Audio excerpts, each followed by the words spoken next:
Shalom, selamat pagi Bapak Ibu Saudara. Tiba saatnya kita akan bersama-sama mendengar kebenaran firman Tuhan. Mari kita bersama-sama bersatu hati terlebih dahulu. Kita berdoa, kita minta pimpinan dan hikmat dari Tuhan untuk memimpin kita mengerti kebenaran firman Tuhan. Mari kita berdoa. Bapa di surga, kami kembali datang kepadamu.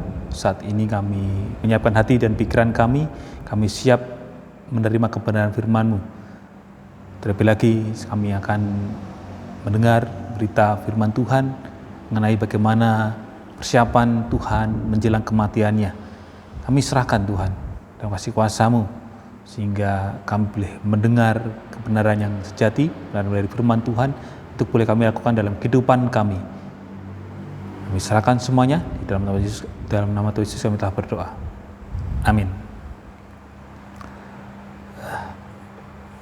Tadi kita telah bersama-sama membaca kebenaran firman Tuhan di dalam Yohanes 15 ayat yang ke-9 sampai dengan yang ke-17. Khotbah Jumat pagi ini di dalam ibadah Jumat Agung saya berikan judul perintah sebelum kematiannya. Nah, kalau Bapak Ibu Saudara melihat dan merasakan bagaimana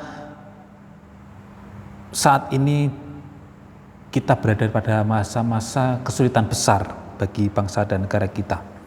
Tetapi kita bersyukur kepada Tuhan, terlebih lagi di masa yang sulit ini kita masih bisa melewati momen Jumat Agung di mana kita mengingat kembali karya Tuhan Yesus Kristus yang luar biasa, pengorbanan yang sejati bagi kita semua. Nah, walaupun kita berada di rumah kita masing-masing, tetapi tetaplah kita datang dalam keadaan yang siap menghadap kebenaran firman Tuhan. Kita tetap mengucap syukur dengan keadaan yang hikmat dan kita tetap merasakan Tuhan tetap ada di tengah-tengah kita.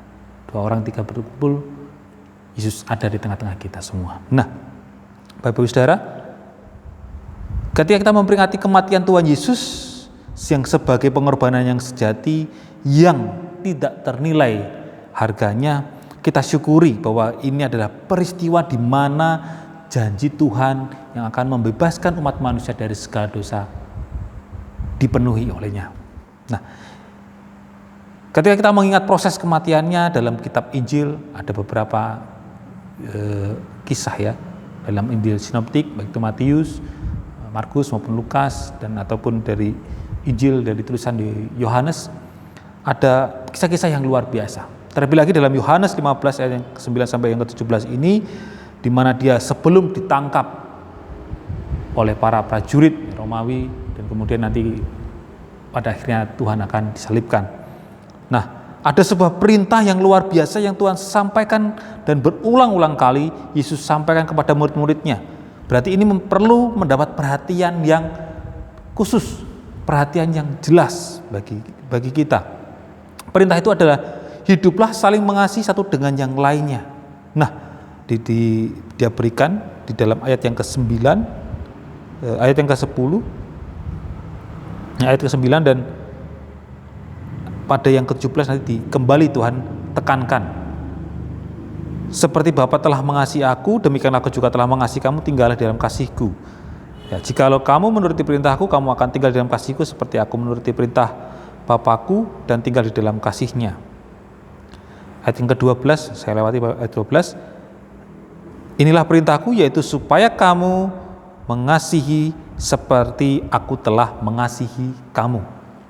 Di ayat yang ke-17 ditekankan kembali. Dan inilah perintahku kepadamu, kasihilah seorang akan yang lain. Itulah yang menjadi perintah Yesus sebelum kematiannya. Nah, ada 3 dampak yang akan kita miliki ketika kita menuruti perintah ini. Dampak yang pertama adalah kita tinggal di dalam Yesus Kristus. Di ayat yang ke-10 tadi ditekankan. Yesus 2 kali mengulang perintahnya untuk hidup saling mengasihi. Dan kemudian sebelum di ayat yang ke-12 tadi dikatakan ada ayat yang ke-9 sampai dengan ke-10. Seperti Bapa telah mengasihi aku, demikian aku juga telah mengasihi kamu, tinggal di dalam kasihku itu, jikalau kamu menuruti perintahku, kamu akan tinggal di dalam kasihku, seperti aku menuruti perintah Bapakku dan tinggal di dalam kasihnya. Jadi Bapak Ibu Saudara, ketika kita menuruti apa yang menjadi perintah Kristus, yaitu hidup di dalam kasih, hidup saling mengasihi satu dengan yang lainnya, maka kita akan menjadi pribadi-pribadi yang tinggal di dalam kasih Tuhan. Ketika kita menaati perintah itu, dampaknya kita tinggal di dalam Tuhan Yesus Kristus, tinggal di dalam kasih Tuhan Yesus Kristus. Tinggal di dalam kasih Kristus itu seperti apa? Nah, ketika kita membaca ayat-ayat sebelumnya, ayat 1 sampai dengan yang ke-8, kita bisa melihat bagaimana bahwa kita tidak bisa terpisah daripada Tuhan Yesus. Kita hidup harus ada di dalam pokok anggur, di dalam Tuhan Yesus Kristus. Maka hidup tinggal di dalam kasih Yesus itu adalah kita menjadi pribadi yang menghasilkan buah.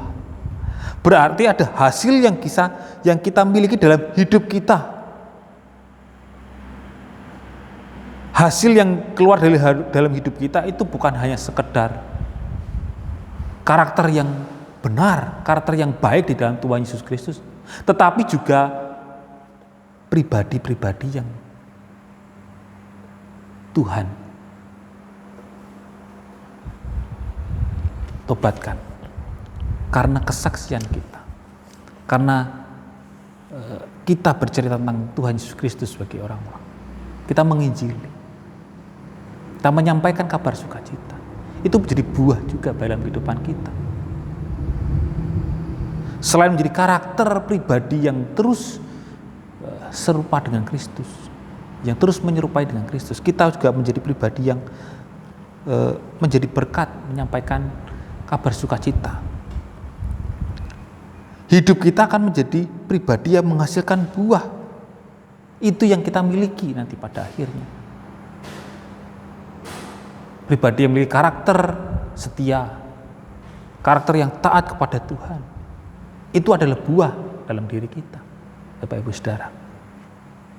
Tuhan Yesus sebelum menjelang kematiannya, dia memberikan perintah ini.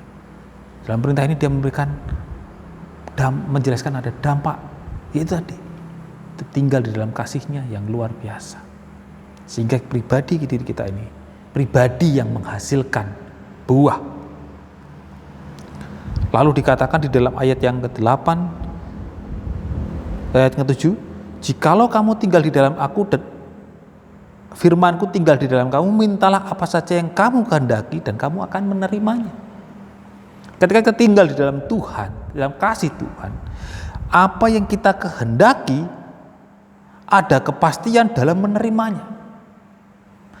Maka suatu hal yang luar biasa yang boleh kita yakini, yang boleh kita terima saat ini, yang kita ketahui bahwa tinggal di dalam Yesus Kristus, apa yang kita minta di dalam kasih-Nya, di dalam Tuhan Yesus Kristus, ada kepastian kita akan menerimanya.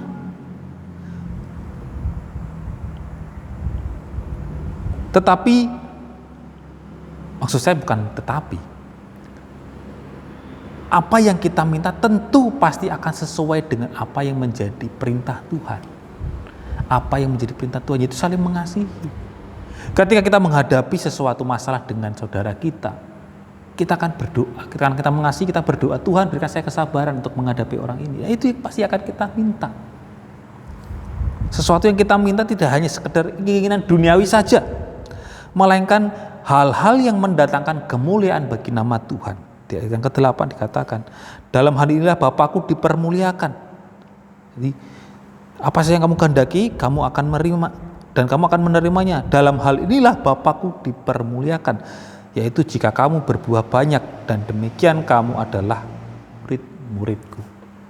Berbuah banyak, kemudian murid-muridku. Ayat ke-8, apa yang kita minta hendaklah hal itu mendatangkan kemuliaan Allah. Jadi tidak sembarangan dalam meminta kepada Allah, tetapi sesuatu yang kita minta adalah sesuatu yang untuk menunjukkan kemuliaan Allah.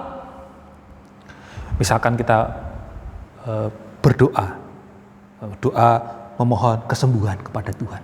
Nah, dan kesembuhan terjadi, maka kita bisa menyampaikan kesaksian kita kepada orang lain bahwa aku dari yang sakit, kemudian aku berdoa kepada Tuhan Yesus dengan sungguh-sungguh. Aku datang kepada dokter, diberikan obat dan disembuhkan.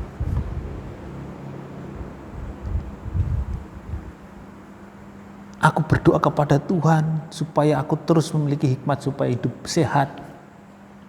Aku selalu diingatkan untuk makan teratur, tidur cukup, banyak minum air putih. Itu hikmat yang Tuhan berikan, tuntunan yang Tuhan berikan pada kita untuk apa yang menjadi kita pergumulkan. Jadi betapa luar biasanya kehidupan kita yang tinggal di dalam kasih Yesus. Karena hidupan kita menghasilkan buah. Buah di sini tadi saya tekankan tidak hanya sekedar karakter hidup kita yang semakin baik, tetapi juga orang-orang yang percaya karena mendengar kesaksian kita. Itu yang perlu kita lakukan dalam kehidupan kita. Betapa nikmatnya, betapa indahnya hidup tinggal di dalam kasih Tuhan Yesus Kristus. Beberapa hari yang lalu saya pulang ke Semarang, saya menikmati hidup tinggal di dalam rumah orang tua saya. Apa-apa tercukupi, ya tinggal bilang, ibu saya sering nanyain, mau masak apa? Lodeh, masak apa? Soto, pasti dibuatkan.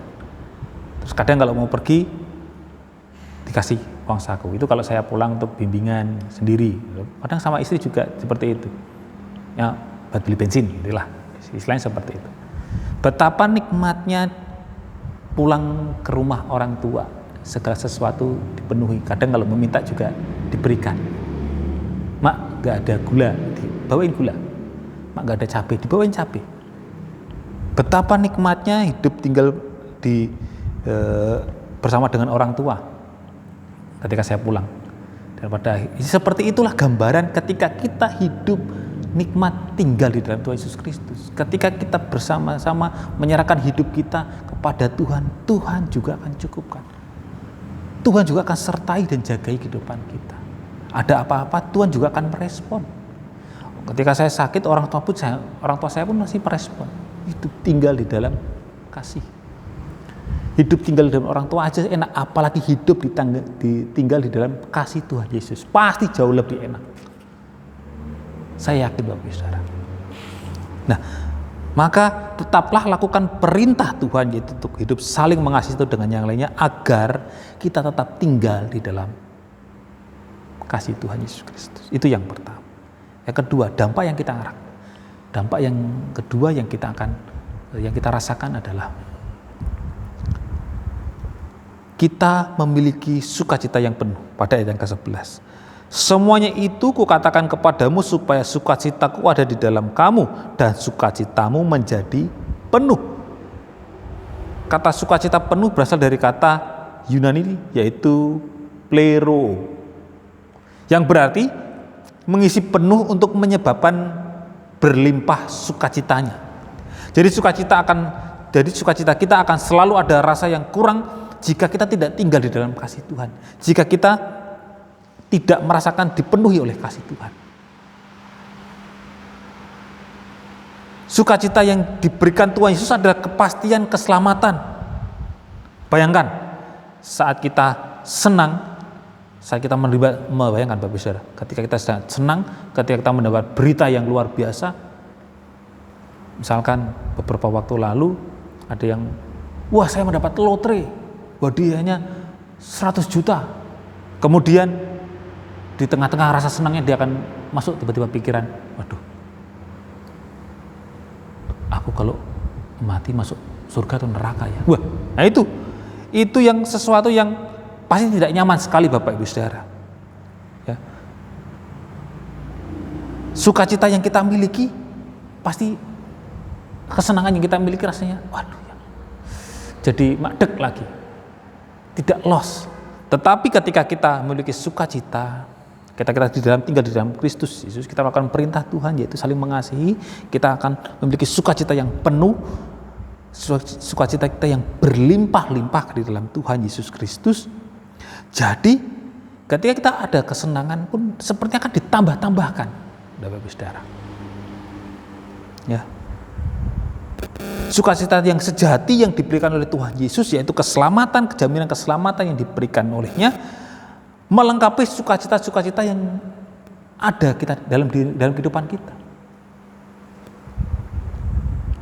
Wah, aku dapat lotre 100 juta. Dan terlebih lagi, aku masuk surga karena aku ada di dalam Yesus Kristus, karena aku percaya pada Yesus Kristus. Betapa tidak meluap-luap sukacita. Sudah selamat, pasti selamat masuk surga. Belalah dapat lotre 100 juta. Ataupun mendapat hibah ataupun berkat yang tidak tahu, tiba-tiba ada transferan 100 juta buat kita. Itu hanya contoh saja. Ini itu hanya ilustrasi saja. Betapa tidak meluap-luap. Bahkan saat kita sakit, waduh aku sakit ini, padahal aku pegel-pegel. Tidak masalah. Jika aku mati, aku pasti masuk surga karena aku tinggal di dalam Yesus Kristus. Nah itu sebuah jaminan yang membuat kita pasti sukacita penuh. Ya. Sukacita kita yang dilengkapi oleh, bahkan dipenuhkan oleh Tuhan Yesus Kristus. Sehingga kita tidak akan pernah berhenti terus mengucap syukur karena sukacita yang diberikan Tuhan sungguh luar biasa dalam kehidupan kita. Ibaratnya tadi saya gambarkan seorang yang punya duit 100 juta, kemudian orang yang punya 100 juta ini dimasukkan ke dalam deposito. Ya, dimasukkan deposito. Nah, kemudian dia bekerja seperti biasa. Setiap hari dia mendapat gaji, tiba-tiba ketika dia bekerja di pemasaran, ada bonus ketika dia mencapai target. Pasti senang Bapak saya, sudah dapat gaji, dapat bonus. Terus dalam ingatan pikirannya, saya punya simpanan 100 juta dalam deposito saya. Pasti akan semakin bahagia. Punya gaji 5 juta, bonus 10 juta, deposito 100 juta. Rasanya sugih melegedu, sugih yang besar sekali. Pasti akan senang sekali Bapak Ibu Saudara. Nah, begitu juga ketika masa sedih, mungkin masa-masa tidak punya duit, di mana dompet sangat tipis sekali, sampai di pantat itu tidak terasa. Tetapi dalam pikirannya, saya tetap tenang karena saya masih memiliki deposito 100 juta. Ibaratnya seperti itu Bapak Saudara. Sukacita jaminan keselamatan yang Tuhan Yesus berikan kepada kita akan terus melengkapi, bahkan membuat sukacita yang sederhana itu menjadi sesuatu yang besar dalam kehidupan kita. Di jalan kita mau ditabrak, terhindar, kita tetap selamat. Terima kasih Tuhan, Engkau masih berikan keselamatan. Terima kasih Tuhan. Seandainya aku pun mati, aku sudah yakin aku masuk surga karena aku percaya Yesus adalah Tuhan dan Juru Selamat. Itu Bapak Ibu yang bisa kita renungkan. Begitu sukacita kita akan semakin lengkap dan semakin meluap-luap di dalam Yesus Kristus. Karena kita melakukan perintahnya dan ini dampak yang kita rasakan. Sukacita yang penuh. Maka tetaplah lakukan perintah Allah, yaitu saling mengasihi satu dengan yang lainnya, sehingga kita memiliki sukacita yang penuh di dalam Tuhan Yesus Kristus. Yang terakhir Bapak Ibu Saudara,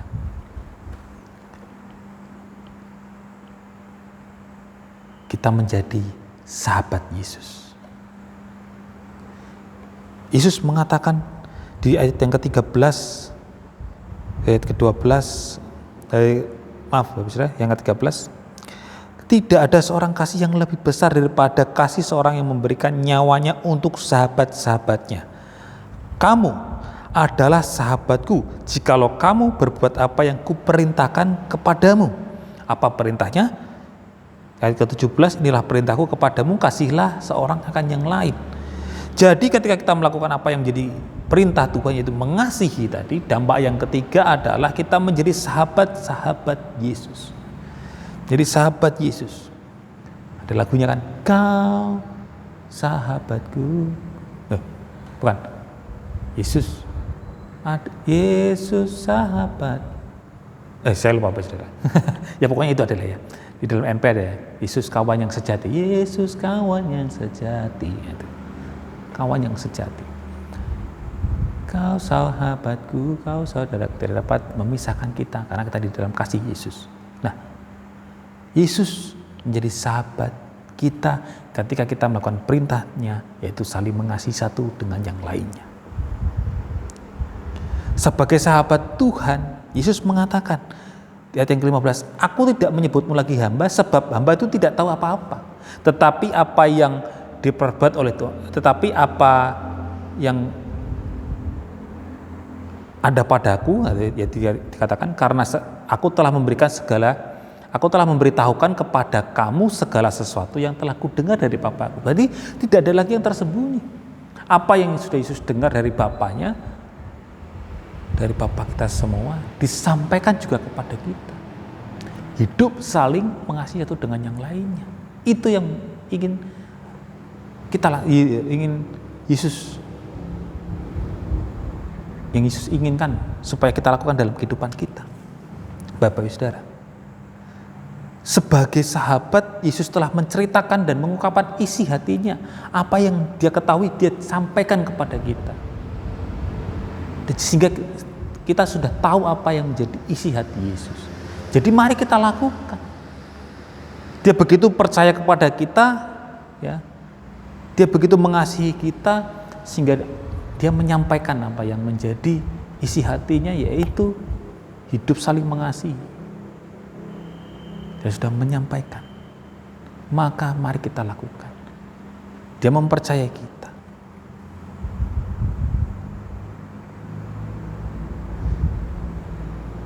Kita juga memperoleh pengorbanan yang terbaik. Kita beroleh pengorbanan dari sahabat yang terbaik, yaitu Yesus Kristus. Saat dia memberikan nyawanya, saat itulah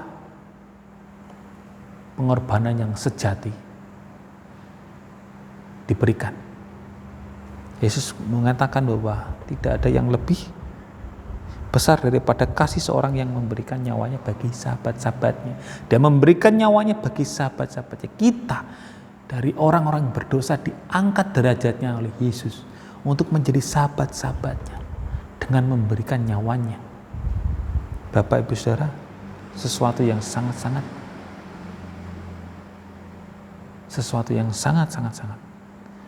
perlu kita syukuri dalam kehidupan kita. Kita beroleh pengorbanan yang sejati yang membebaskan kita dari segala tanggungan hukuman dosa. Kita menjadi pribadi yang merdeka.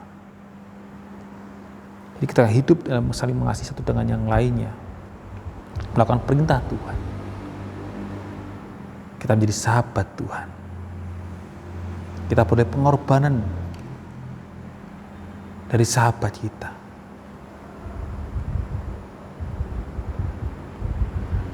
Seorang sahabat pasti sangat mengasihinya dengan luar biasa. Bapak Ibu Saudara pasti pernah memiliki teman yang dekat sekali, sahabat.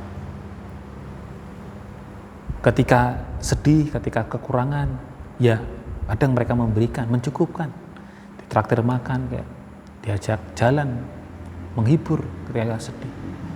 Seorang sahabat luar biasa. Kita kadang juga merasakan hal-hal yang luar biasa dengan sahabat dunia kita. Bagaimana dengan Yesus yang menjadi sahabat sejati kita, yang bahkan ketika ingin bersahabat dengan kita, dia harus merelakan nyawanya. Itu luar biasa Bapak Saudara. Maka tetap lakukan perintahnya, yaitu mengasihi satu dengan lain, agar kita selalu menjadi sahabat Yesus. Bapak Saudara, itu yang bisa kita renungkan dalam kehidupan kita. Perintahnya sederhana sebelum dia mati. Kasihilah seorang akan yang lain. Tetapi dalam mengasihi kita tentu merasakan perjuangannya juga yang begitu berat. Kita mengalahkan ego kita dari rasa benci, dari rasa ingin marah terhadap saudara kita. Bapak Saudara yang dikasihi oleh Tuhan. Tapi ingatlah, ada sebuah pengorbanan yang sejati yang sudah diberikan oleh sahabat kita Yesus Kristus untuk bisa kita melakukan apa yang menjadi perintahnya. Kasihilah sesama, kasihilah satu dengan yang lain. Jadi mari kita lakukan apa yang menjadi perintah Tuhan Yesus. Perintah Yesus adalah hidup saling mengasihi satu dengan yang lainnya, baik itu keluarga, baik itu teman, saudara, tetangga, bahkan musuh kita sekalipun. Dan mari kita melakukannya dalam kehidupan sehari-hari, mengasihi dan mengasihi satu dengan yang lainnya. Perintah ini diberikan menjelang kematian Tuhan Yesus. Perintah ini diberikan dan kemudian ada peristiwa yang luar biasa, yaitu kematiannya sebagai bentuk pengorbanannya bagi kita. Perintah yang akan dilakukan seumur hidup kita, mengasihi satu dengan yang lainnya. Mari kita lakukan terus menerus. Hingga ketika kita mengingat momen seperti saat ini, Jumat Agung, kita syukuri dan membuat kehidupan kita semakin ingin mengasihi orang lain. Semakin mengasihi orang lain. Bahkan orang yang tidak kita kenal sekalipun. Bahkan orang-orang yang berusaha ingin mencelakai kita, kita tetap mengasihinya, kita doakan mereka. Mari kita lakukan terus-menerus dalam kehidupan kita. Sehingga kita tetap tinggal di dalam Kristus Yesus. Kita tetap memiliki sukacita yang berlimpah dan menjadi sahabat Yesus. Itu yang perlu kita lakukan. Mari terus lakukan perintah Tuhan, saling mengasihi satu dengan yang lainnya. Ingat, kita akan merasakan bagaimana hidup tinggal di dalam kasih Tuhan Yesus yang begitu luar biasa. Kita akan memiliki sukacita yang berlimpah-limpah di dalam Tuhan Yesus. Yang terakhir, kita menjadi sahabat Yesus yang tentu mengerti dan kita juga mengetahui isi hatinya. Mari Bapak Saudara, kita bersama-sama melakukan apa yang menjadi perintah Tuhan. Selamat hari Jumat Agung. Kita peringati kematiannya dan kita terus syukuri keselamatan darinya. Haleluya. Mari kita berdoa dan mengakhiri ibadah kita. Bapa di surga, kami sungguh mengucap syukur atas kasih karunia Tuhan. Kami sungguh berterima kasih Tuhan atas kasih yang Tuhan berikan kepada kami. Kami merenungkan, kami merasakan betapa Tuhan menyertai dan memberkati kami. Ajarkan kami ya Tuhan untuk terus melakukan apa yang menjadi perintah-Mu.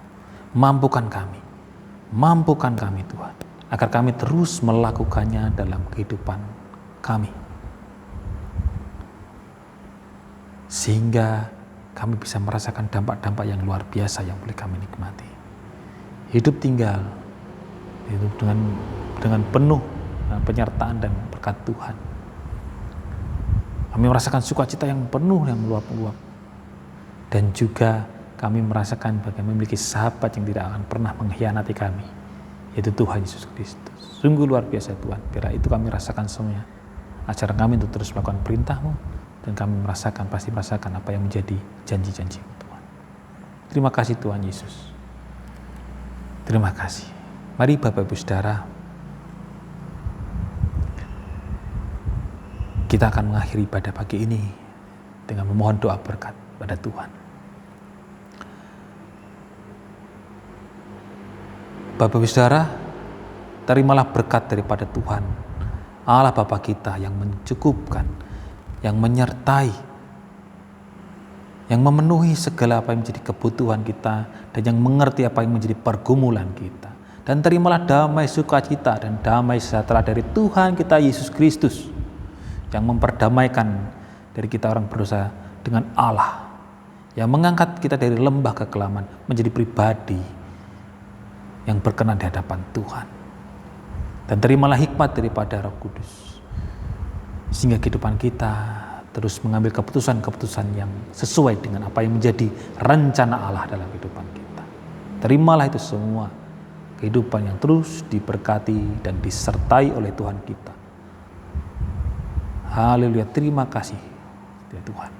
Di dalam nama Yesus Kristus kami telah berdoa. Haleluya. Amin. Nah, saya persilakan bagi Bapak Saudara untuk mengambil waktu sejenak mengucap syukur untuk ibadah pagi ini.